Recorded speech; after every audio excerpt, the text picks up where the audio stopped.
બનાસકાંઠાના ધાનેરામાં આગામી 27 માર્ચના રોજ પ્રભુ શ્રી રામના જન્મોત્સવ નિમિત્તે 1008 દીવાઓની મહાઆરતી અને ભવ્ય સાંસ્કૃતિક કાર્યક્રમનું ઐતિહાસિક આયોજન થવા જઈ રહ્યું છે। પ્રભુ શ્રી રામના જન્મોત્સવને હવે ગણતરીના દિવસો બાકી છે, ત્યારે બનાસકાંઠાનું ધાનેરા શહેર અત્યારથી જ રામ ભક્તિના રંગે રંગાઈ ગયું છે।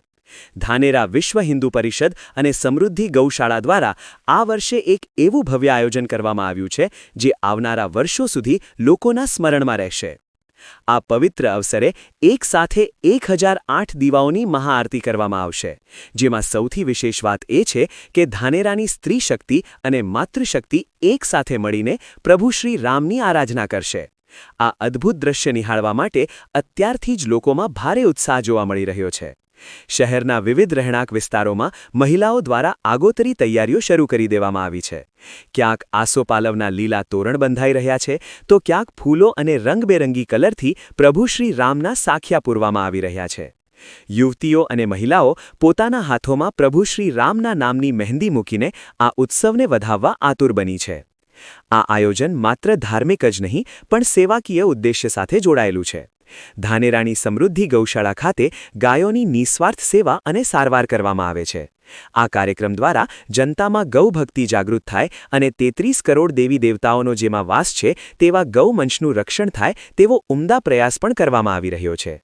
આ ભવ્ય મહોત્સવમાં રામ ભક્તિની ધૂન લગાવવા માટે ગુજરાતના લોક સાહિત્યના વારસાના રક્ષક એવા પ્રસિદ્ધ કલાકાર રાજભા ગઢવી પણ ઉપસ્થિત રહેવાના છે।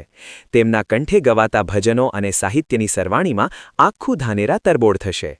ખાસ કરીને આજના આધુનિક યુગમાં નવી પેઢીના બાળકોમાં હિન્દુ ધર્મ અને માતા પિતા પ્રત્યેના આદરભાવના સંસ્કારોનું સિંચન થાય તે આ આયોજનનો મુખ્ય હેતુ છે। આમ ધાનેરામાં ભક્તિ, સેવા અને સંસ્કારનો એક ત્રિવેણી સંગમ રચાવા જઈ રહ્યો છે, જેને માણવા માટે સમગ્ર પંથકની પ્રજામાં ભારે આતુરતા જોવા મળી રહી છે। જય ગૌ માતા।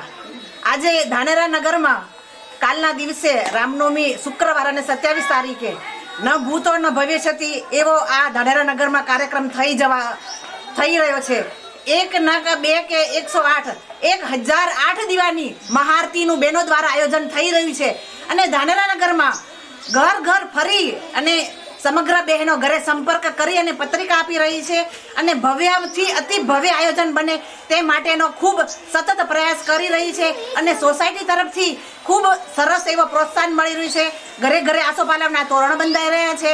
જ્યાં જ્યાં નાના મોટા મંદિરો છે ત્યાં રંગોળી પુરાઈ અને તોરણ બંધાઈ રહ્યા છે। જાણે નવરાત્રિમાં જાણે ભગવાન શ્રી રામનવમીના દિવસે પધારવાના હોય એવું ઘેર ઘેર આયોજન થઈ રહ્યું છે। જય શ્રી રામ, જય ગૌ માતા। ગુજરાત રાજ્યનો લોક સાહિત્યનો ચમકતો ચહેરો આજે જો હોય વર્તમાન સમયમાં તો રાજભા ગઢવી।